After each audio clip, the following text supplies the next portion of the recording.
te whaatalo whātu I lau whaafonga anga I lenei fo I tae au malo le soifua manuia. Alo mai o Tālala Radio Samoa.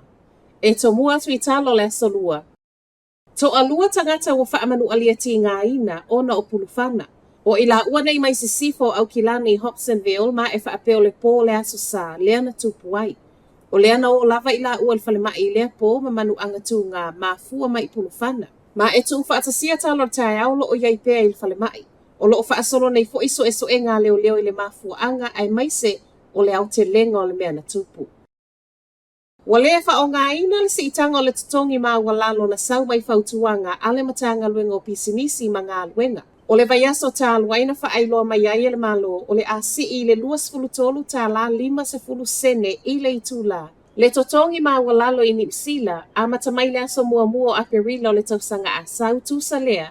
Ma le tasi tesi 5% le si itanga. Pei tae o se wha ai unga wasoso o ai nei tausanga I lua e le o wha o ngā ina I le malo le totongi mā walalo. Na whai mai ai le matanga luenga. Lea fo ina whai mai e tatawana si I le 2% le tausanga fo tusa lea I 2 tā la o 9 sene I le itu la. Mai le matanga luenga o se mā walunga I le ngata e pui pui ai ngā luenga mai leono mau. Ai wha apele wha awhita ia I o le alu I lunga o tau o loa ma au nanga. Fa'alia I le sui o le Council of Trade Unions I tala le One News, e le fau le whaia lava o le si itanga le malo ia ese mai fautuanga, a le matanga luenga. Ma o lea lava fo I o loo tu malo si lea I tu I le sā tatau o na si I le tutongi ma walalo whaatu la whanoina I New Zealand, fuanga I le living wage lea e 2 tā la, 20 sene I le itu la. Sola e se mai le pango tāsau mai Spring Hill mai le whalemai Waikato I le awa uli ana nafi. Tu whaatasia talo tae au lo su e pea I leo leo ma I tala mai Spring Hill e sola o lo sai o na 5 ma o lo alu foi ma le GPS monitor. Reporti mai leo leo le alava lo ave I eila na wha mua ona o le manu manunga I le saunga le mua tangata lautele. Ma ua wala au mai tangata ino nofo la talatane. I le nofoanga na sola e se mai ai fesoa soani atu pe a si la fia nisi wha amtalanga. O le pangota na sola mai le whalemai ana nafi a o iai mo siaki o lea e ese mai fo I le isi pangota lea na ave le whalemai lava le na ietasi Waikato I le masina tā aluai ma o ia lea na iatu e wha o li mai sui o le au whai ngā luenga muli ai sola I le taavali a le isi tangata. Wa wha alia le fia o tangata o lo ono nofo I Dargaville ona o le sā wa whaia nei le wha o ngā ina o le suavai.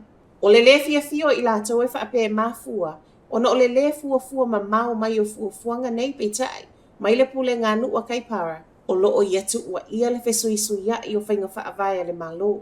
O le asona nafi leana a matalo I eile sa ua whaia nei mo le suavaya Dargaville.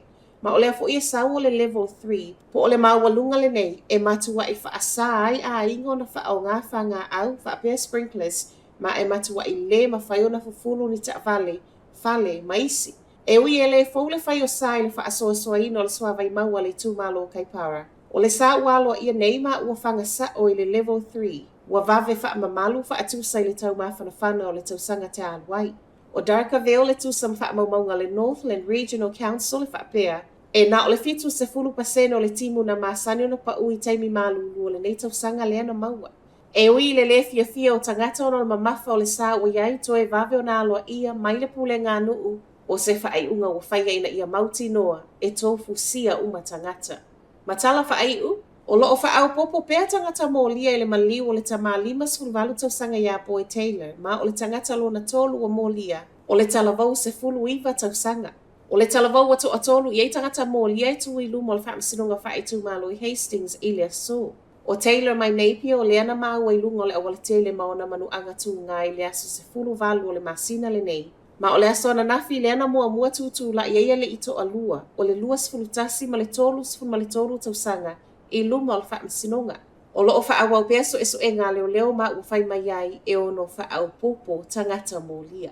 O Talanala Radio Samoa, manuia le nei tae au.